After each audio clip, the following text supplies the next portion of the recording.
ইরানের বিরুদ্ধে সম্ভাব্য হামলা নিয়ে মধ্যপ্রাচ্যে বাড়ছে উদ্বেগ। এই প্রেক্ষাপটে গুরুত্বপূর্ণ ঘোষণা দিয়েছে সংযুক্ত আরব আমিরাত।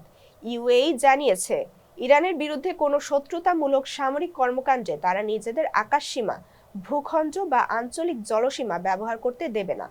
আরব আমিরাতের পররাষ্ট্র মন্ত্রণালয়ের কৌশলগত যোগাযোগ বিভাগের পরিচালক আফরা আল হামেলি এক্সে দেওয়া এক পোস্টে এই কথা জানান।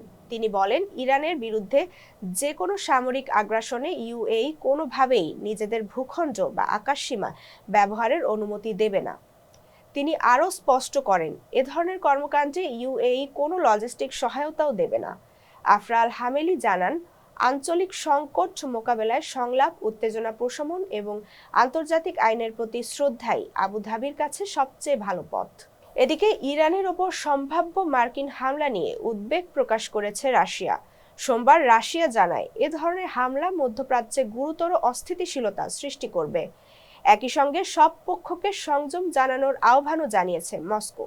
এ বিষয়ে ক্রেমলিনের মুখপাত্র দিমিত্রি পেসকভ বলেন, ওয়াশিংটন যদি ইরানের বিরুদ্ধে সামরিক পদক্ষেপ বিবেচনা করে, তাহলে তা হবে এই অঞ্চলের পরিস্থিতিকে আরও অস্থির করার আরেকটি ধাপ। তিনি আরও বলেন, উত্তেজনা কমাতে রাশিয়া চেষ্টা চালিয়ে যাচ্ছে। এই অবস্থায় সব সংশ্লিষ্ট পক্ষের কাছে রাশিয়ার প্রত্যাশা, তারা সংযম দেখাবে এবং সমস্যার সমাধানে শান্তিপূর্ণ আলোচনায় মনোযোগ দিবে। এর আগে ইসরায়েলি গণমাধ্যমে প্রতিবেদন আসে, যুক্তরাষ্ট্র গত এক সপ্তাহ ধরে ইরানের ওপর হামলার প্রস্তুতি নিচ্ছে।